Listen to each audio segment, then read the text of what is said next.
As Tarkov's most elite sniper, post-editing, I set my sights on a new game that came to me with high praise. And I quote, "The gunplay is okay and the sniping doesn't suck." At 700 meters away, or roughly 765 yards from my fellow Americans, the thrill and anticipation of this shot would prove "doesn't suck" to be the understatement of the century. And just like that, I was hooked, like a moth drawn to the glow of a 5,000-volt bug zapper. Now I'm gonna let you in on a little secret. The real sniping begins once you unlock the Mosin. Now I didn't think to record much of the riveting gameplay that got me to level 10 in Recon and the first bolt-action rifle, but I'll give you a little taste of what it looked like. There's a decent amount of marking things while holding an SKS as well, once I had that unlocked. Here's a little taste of what that looked like. I can only imagine how great the larger scopes and 50 cal sniper rifle must be, but that will have to wait until release. Now, I'm obviously great, but it did take a couple matches to get into proper sniping flow state. Not because of missed shots, because I don't miss shots, but as Newton once told us, all actions have an equal and opposite reaction.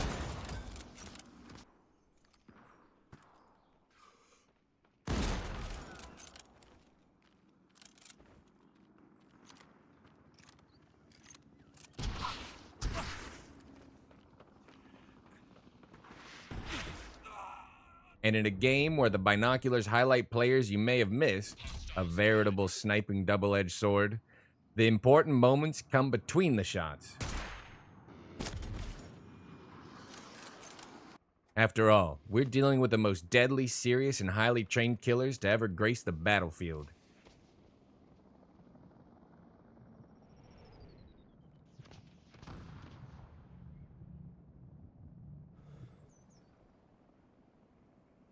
What a stunning display of pure killer instinct.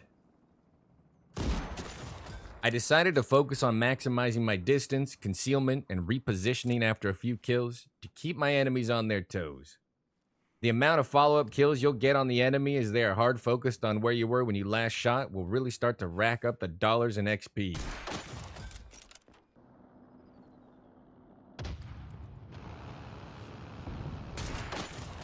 We've hit a few shots here and make the correct decision to move before they pinpoint my location. Proper repositioning after your shots and a strong, well-groomed mustache are a potent combination on the battlefield.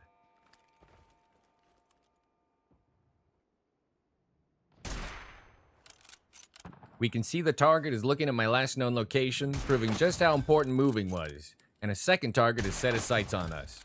He's dead, but it's time to go once again.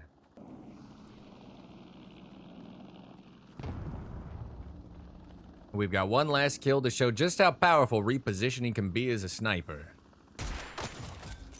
Sure, the towers and other obvious high ground snipers' nests will be enticing. You'll hit some shots, have some fun, but don't grow too attached to living. This is an easy trap to fall into as a new sniper. But if you remain after those first few shots, it will always end the same way. Distance would allow me to take epic shots without fear of immediate counter-sniping, and lessen the pain and humility of the small errors along the way. Now, whether it was Illuminati conspiracy or a simple misclick of my zeroing hotkey, we'll never know. But what we did learn is that it takes me roughly 3 shots before thinking to check my zero, and that will have to be dramatically cut down in the future if I plan to be WARDOG's most elite sniper. And I do. My playstyle adapted quickly over the next few matches, and I said goodbye to the hot zone. And the regular zone for that matter, as it would be many matches before I ever felt the warmth of free money and XP you get for spending time contributing to the team's score. No, my play should be well outside of the zone, griefing teams and causing the type of chaos only a sniper can on the battlefield. And I love every second of it.